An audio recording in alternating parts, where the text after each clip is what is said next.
Samantala, pag-usapan naman natin ang mga bagay na malapit sa iyo at sa iyong mental health.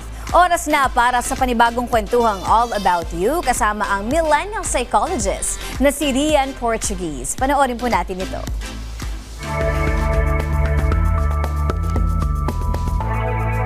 Magandang araw! This is Rian Portuguese, your millennial psychologist, and welcome sa panibagong episode ng All About You.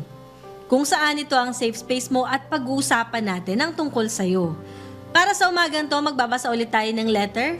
Hindi siya nagpakilala, so ang sabi ng ating letter sender, super na po akong nababahala sa sarili ko. To the point na palagi na lang akong galit. Nasisigawan ko na ang mga anak ko. Parang minsan hindi ko na nakikilala yung sarili ko. Yung treatment din kasi ng asawa ko sa akin ay hindi ko rin maintindihan. Parang feel ko, nagsasama na lang kami para sa mga bata. Ano ang pwede kong gawin? Mukhang kahit sino, 'di ba? Kapag nakakaranas ng ganong klaseng feeling, no, na parang hindi alam kung anong nangyayari dun sa relationship mo, 'di ba? O kaya naman nakakaramdam ka na parang iba na yung treatment sa iyo halimbawa ng asawa mo, kahit papaano, syempre magkokos or magkakaroon siya ng distress sa part mo. O isa sa mga dahilan kung bakit po pwedeng nagiging mainitin yung ulo mo at nadi-displace or nabubuntong mo doon sa mga bata. So sa mga nakikinig sa atin ngayon, importante kapag feeling natin nagiging irritable tayo or nagiging magagalitin tayo, medyo iwasan din natin na magkaroon ng judgment sa sarili na para bang magagalitin ako. Kilalanin natin yung mismong stress na to, yung emotion na to. Kasi may ibig sabihin siya sa atin. At least based dun sa mismong sender natin, yung emotion na yun nagsasabi na pwedeng gusto niya ng care, gusto niya ng katulong or katuwang dun sa mismong mga anak niya. Kapag kinilala mo yung self-care, kailangan din natin i-practice yung mga mindful exercises. Pag sinabing mindful exercises, ito yung pagtuon ng ating mind, ng ating sarili dun sa proseso na ginagawa natin para mabawasan yung stress. Sunod dito, syempre, piliin din natin yung tamang oras kung kailan tayo pwedeng makipag-usap, yung hindi kayo parehas na stressed out.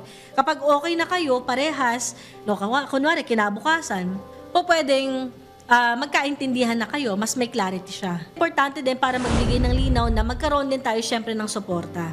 Sa suporta na to, make sure na meron tayong kaibigan, kapamilya, kamag-anak na talagang pwedeng pumagitna sa atin para naman kahit papaano matulungan tayo dun sa mismong problema natin. Huwag nyo rin kalimutan, isama dito syempre yung magkaroon tayo ng panahon na mag-consult. Halimbawa, couples therapy. Kasi may mga pagkakataon na yung couples therapy na to talaga ay makakatulong sa atin para ma-address yung mismong gaps. Mahirap din naman kasi minsan yung mga problema, lalo na kapag sobrang complicated, hindi siya na-address ng kayong dalawa lang. So, pwede makatulong dito yung mga psychologist. And syempre, para sa mga nanay dyan, importante na alagaan yung sarili. So alam natin sa mga magulang, 'di ba? Lalo na sa mga nanay na most of the time binibigay nila yung oras nila sa kanilang mga anak para mag-alaga. So minsan nakakadagdag 'yon, no, ng stress sa atin kapag wala tayong sapat na pahinga. So, hindi naman masama na kumuha ka ng ilang oras para makatulog or makapagpahinga.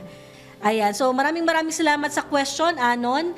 So, kung meron kayong mga question tulad ni Anonymous, huwag ninyong kalimutan na i-send yan dito sa ating email address na may kita sa ating screen. Muli, ito po si Rian Portuguese, your millennial psychologist. Maraming salamat.